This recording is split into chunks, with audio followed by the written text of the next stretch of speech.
Queridos amigos, bienvenidos. Hoy vamos a tener nuestro 10º episodio de Memoria Histórica del Ecuador y vamos a abordar el tema de las reformas borbónicas. Reformas que nacen justamente con el siglo XVIII.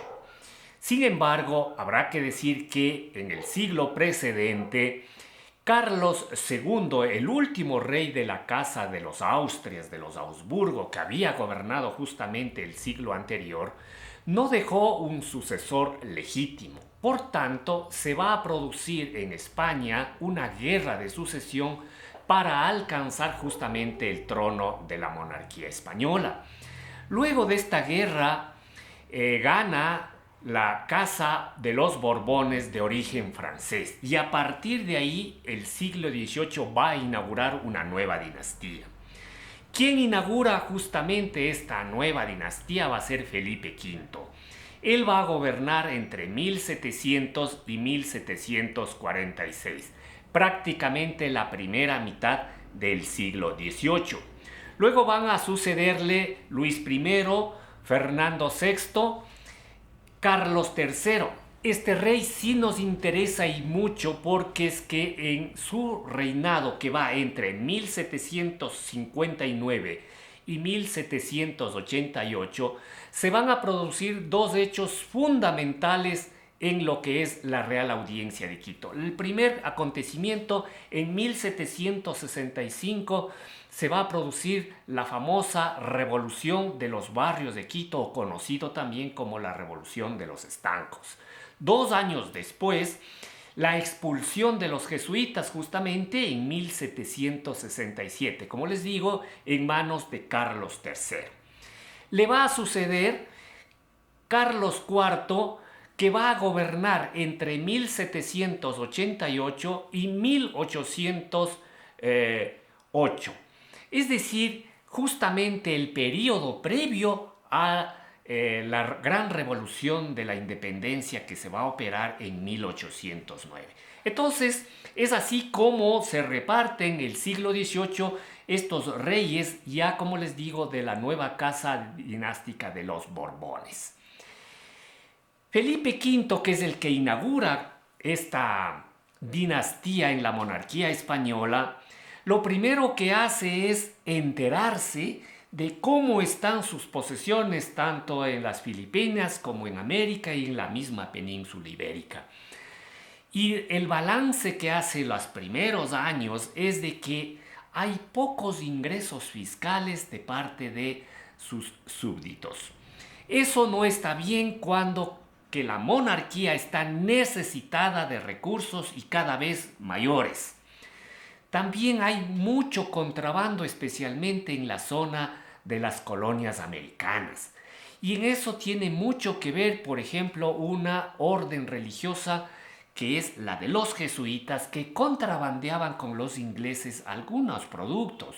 Eso estaba un poco ido de las manos y es lo que van a tener que controlar esta nueva dinastía, y por eso es que a lo largo del siglo XVIII se van a operar esta serie de reformas. Concretamente se conoce como las reformas borbónicas, aquellas que se operan en la segunda mitad. Sin embargo, en la primera también se van a dar unas que otras, no fundamentales, pero muy importantes también. Pensemos que en los siglos precedentes, debido a la escasa recuperación de capitales de sus colonias, los reyes austrias vendían cargos a los criollos americanos. Entonces, a algunos regidores, corregidores, oidores e incluso presidentes de audiencia compraban digamos, el cargo, y de esa forma la monarquía había cedido, digamos, parte de su gobernanza a criollos americanos, adinerados e incluso algunos con títulos de nobleza. Eso es lo que también van a acabar poco a poco, porque de alguna forma van a recuperar para la monarquía el absoluto control en la gobernanza de sus colonias. Por otro lado, dentro de este balance se encuentran también que las colonias, especialmente las que están muy lejanas de la península ibérica y hablando concretamente de las colonias americanas, están siendo muy amenazadas por la irrupción de otras potencias europeas, concretamente de los ingleses. Es decir, van a tener que tomar una serie de alternativas, a una serie de soluciones a los problemas que están identificando, como les digo, en sus colonias. Para ello, ¿qué es lo que van a hacer? Tienen que primero recuperar la mayor cantidad de recursos económicos de parte de sus colonias. Volvamos a repetir, la corona española estaba muy endeudada y esos endeudamientos estaban, digamos, dados por una serie de empréstitos con banqueros alemanes, italianos. Entonces, la monarquía, aparte de que ya recuperaba gran cantidad de recursos, especialmente minerales de América, siempre estaba en números rojos, cerraba los años fiscales en números, en cifras negativas. Por tanto, la primera acometida que van a hacer es el aumentar la rentabilidad económica de sus colonias. Para ello tienen que operar una modernización en la producción. Ya vamos a ver de qué ámbitos nomás estamos hablando. Por otro lado, van a propiciar una liberalización del comercio entre los puertos españoles y los americanos. Es decir, van a abrir puertas para que sea más diáfano el comercio de importación-exportación de los productos americanos con los españoles. También van a eliminar en lo posible aquellos excesivos privilegios y exoneraciones de los que gozaba la Iglesia Católica. En muchos de los casos las órdenes o el mismo obispado estaba exento de pagar impuestos. Pues bien, van a tener que pensarlo y seriamente porque quieren recuperar más capitales y entonces también se va a eliminar justamente estos privilegios. Por otro lado, luego de operar todos estos cambios que se pretende, quieren posicionar nuevamente a España como una de las grandes potencias dentro del contexto del mundo europeo, toda vez de que para inicios del siglo XVIII había caído realmente un gran descrédito, era posiblemente una de las más atrasadas del mundo europeo. La metrópoli española realmente había dejado atrás todo ese esplendor de los primeros años del siglo XVI y XVII, cuando se hicieron realmente propietarios, acreedores de todos los territorios americanos. Y pensemos que América es un verdadero continente.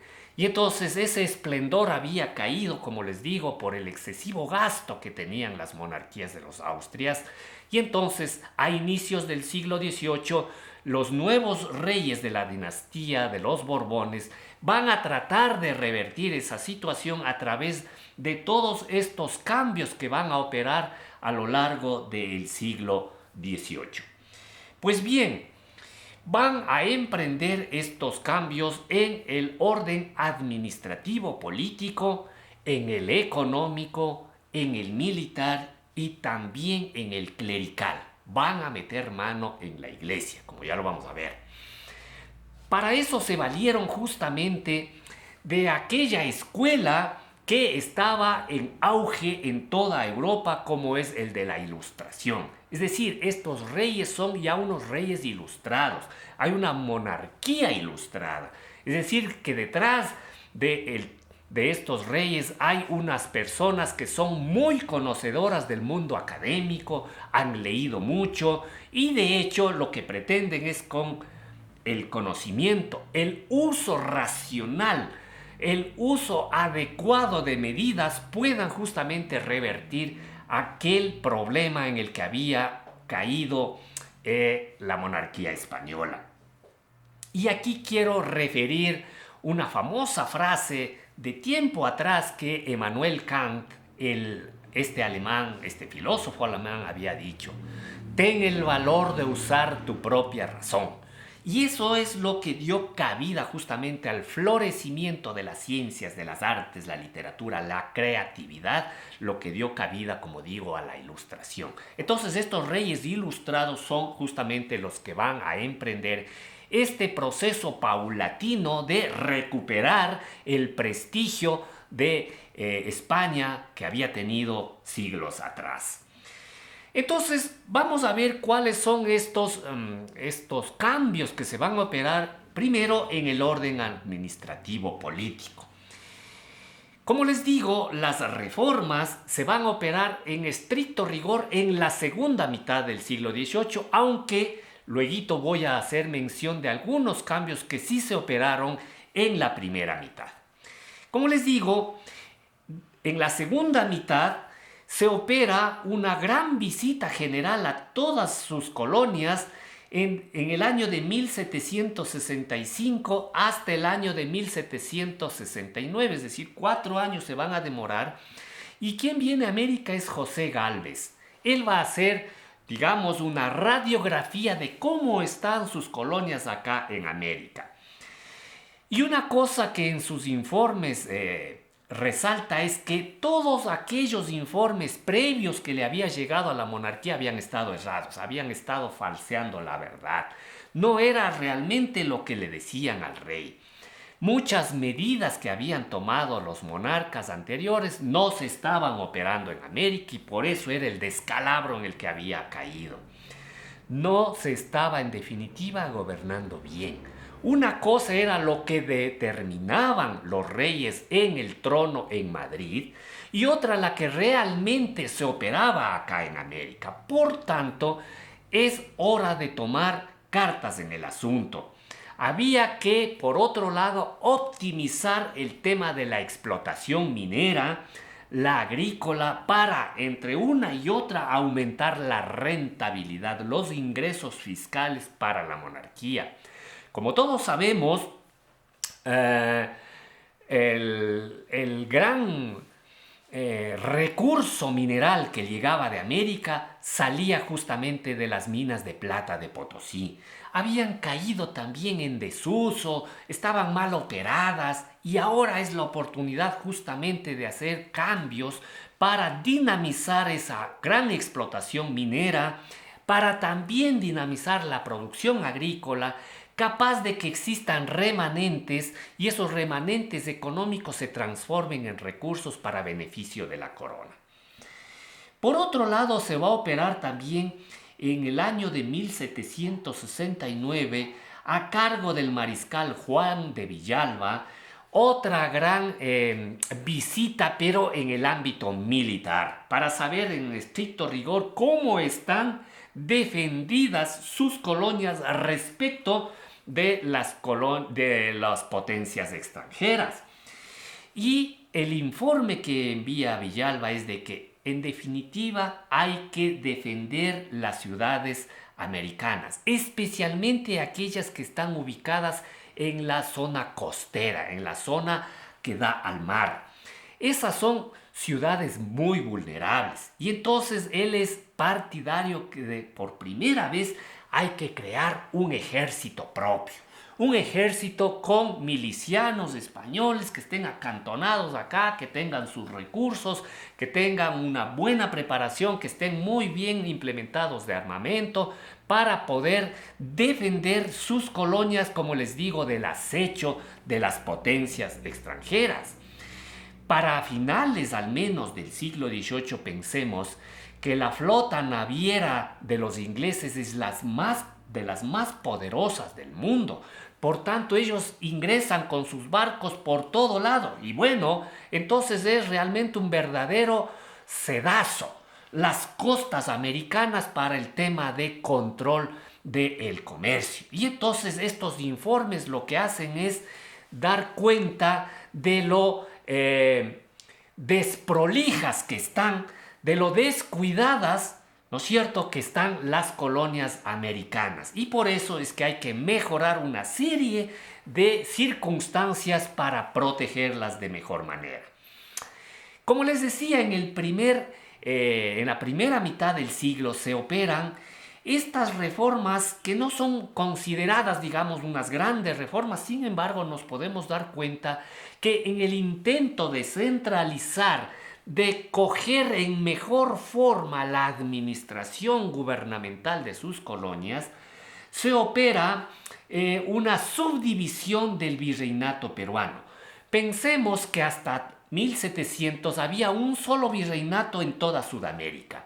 Y ese estaba gobernado por un virrey desde Lima, que era la capital virreinal, salvando el territorio de Brasil, que era portugués. Todo el resto era un solo virreinato. Entonces, en 1717 va a haber una primera subdivisión en la parte norte, cuando se crea el virreinato de Nueva Granada, teniendo como capital a Santa Fe de Bogotá. En 1717, con la creación de este virreinato, lo que pasó es que a la Real Audiencia de Quito la subsumieron. Se acabó la Real Audiencia y pasa a depender de Nueva Granada. En 1720, tres años después, se restituye nuevamente el título de Real Audiencia de Quito por las protestas que habían emitido justamente los criollos quiteños al respecto de esta supresión que se había operado.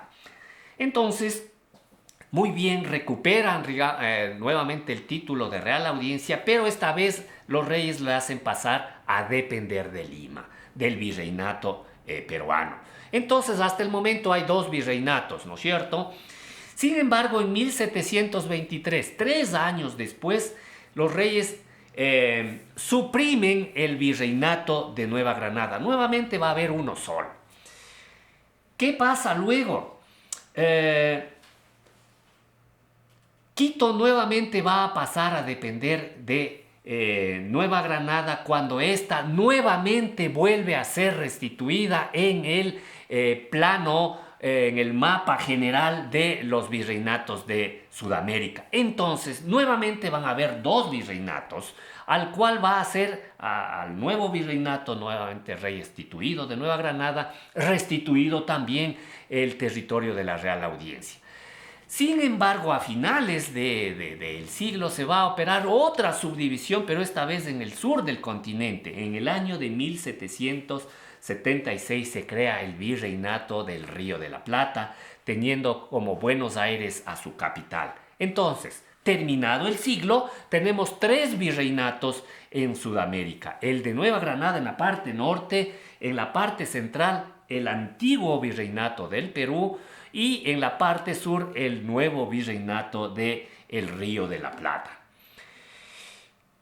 ¿Qué otras reformas administrativas se operaron? Pues bien, se operaron la supresión de nombramientos de los corregidores, porque en la medida de que ya no se van a vender cargos, a partir de ahora todos estos cargos administrativos van a ser privilegiados para miembros exclusivos de España, enviados directamente desde la corona.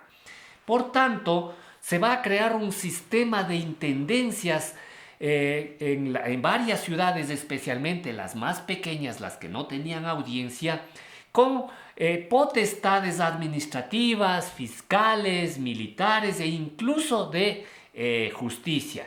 En tal medida, dentro de nuestro territorio, a Quito le estaban quitando esa, digamos, jurisdicción que tenía respecto de Guayaquil y de Cuenca, porque ahora van a ser nuevas intendencias. Más tarde se van a suprimir nuevamente las intendencias, sin embargo, el poder va nuevamente a centralizarse en Quito. Pero también hay una gran pérdida en el poder que tienen los cabildos. Ustedes conocen que son los organismos que direccionan las ciudades, pues también van a ser restadas algunas de sus competencias. Por otro lado, se van a hacer censos poblacionales en todos los territorios para saber a ciencia cierta cuántos tiene como población tributaria, que es lo que le interesa. ¿Cuántos son los indios tributarios? Pero no solo por eso, sino que a partir de ahora, a partir de estos censos, también van a procurar censar a los mestizos, que también ya han poblado gran cantidad de territorio, toda vez de que es el fruto de la mixtura racial entre peninsulares y nativos. Y entonces, ¿por qué? Porque los mestizos también van a procurarse que sean personas tributarias para la monarquía.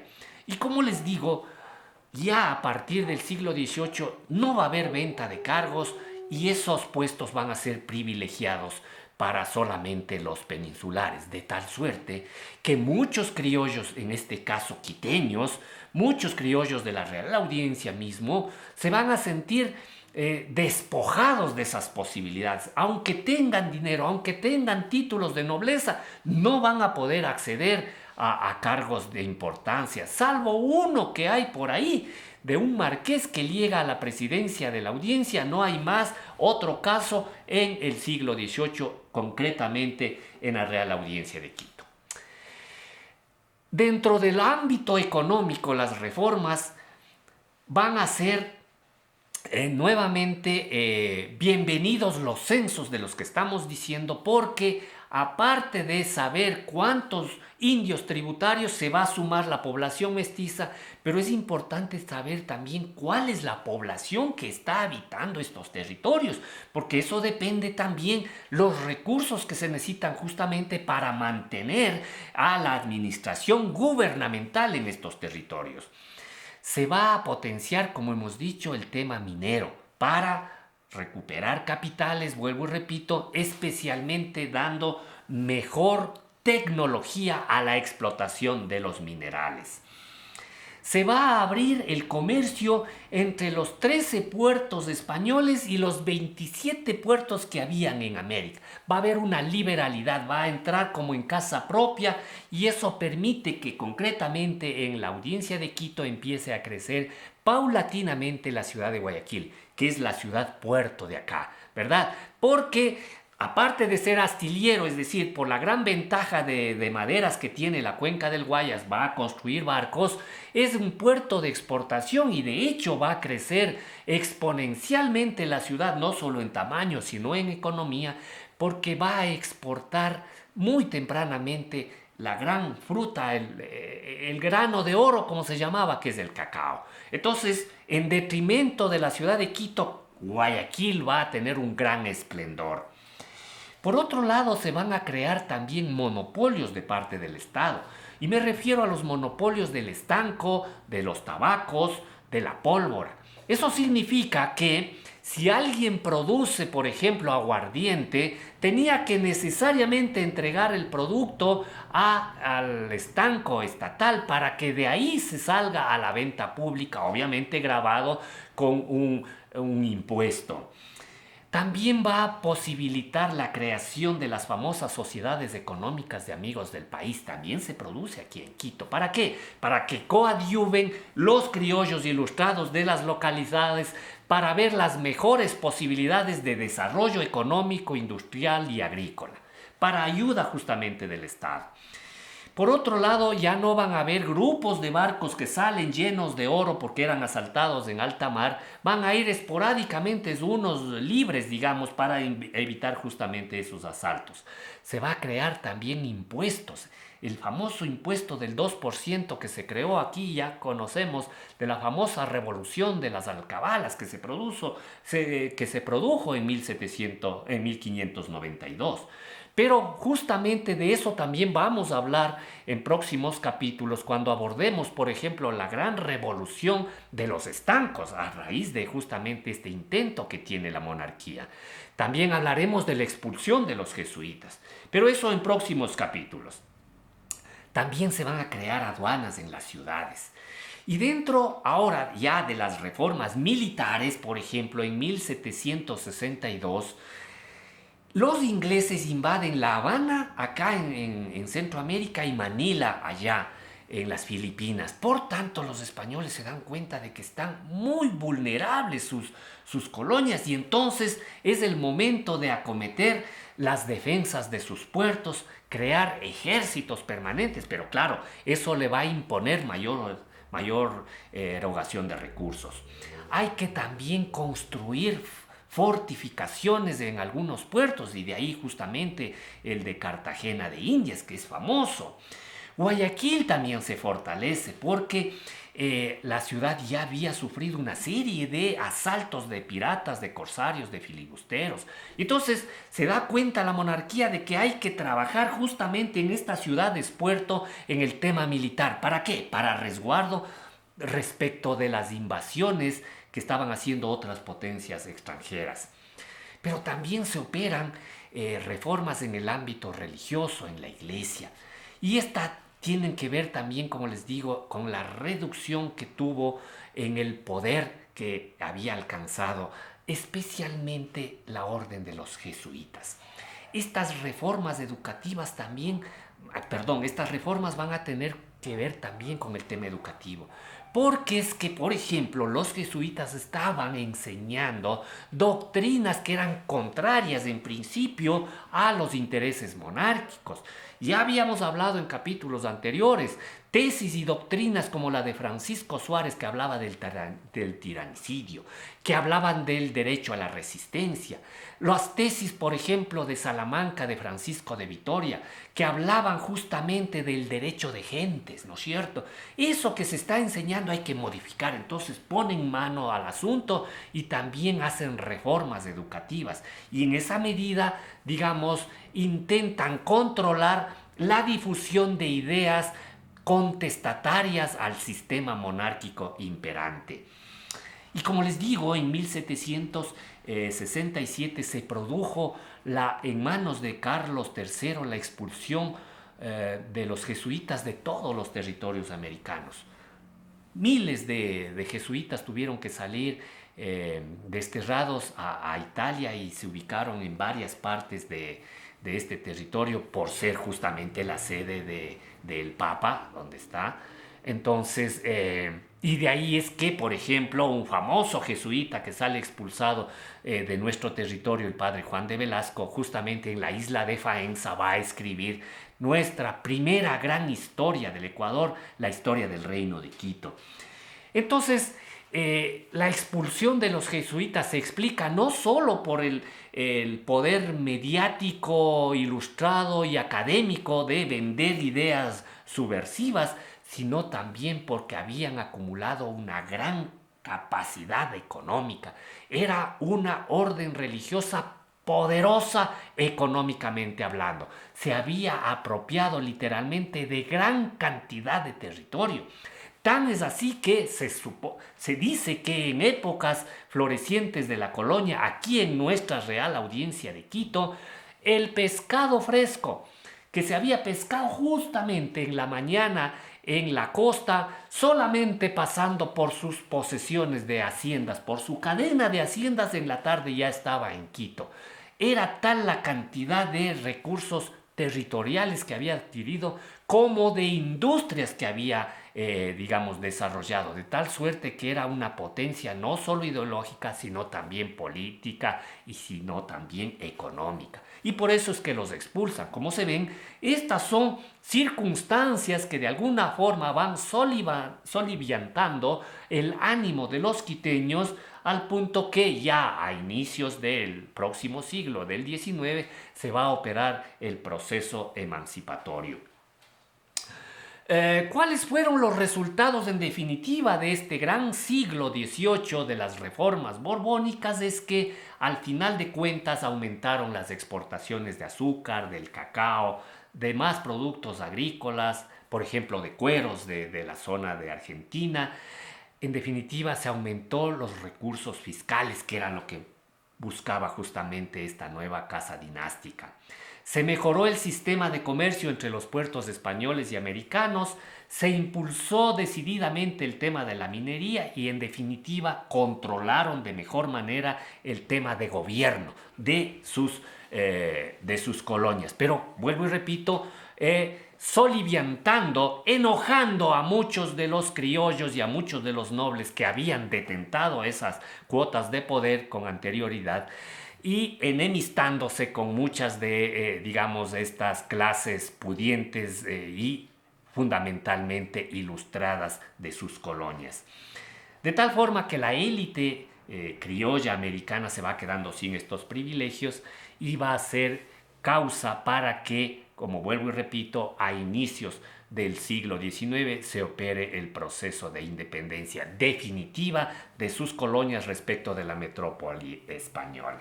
Así es que, mis queridos amigos, hemos llegado al final de este nuestro 10º episodio. Para las próximas ediciones tendremos la revolución de los estancos, la expulsión de los jesuitas y muchos temas más. Así es que no dejen de suscribirse a nuestro canal y les espero hasta la próxima oportunidad. Hasta luego.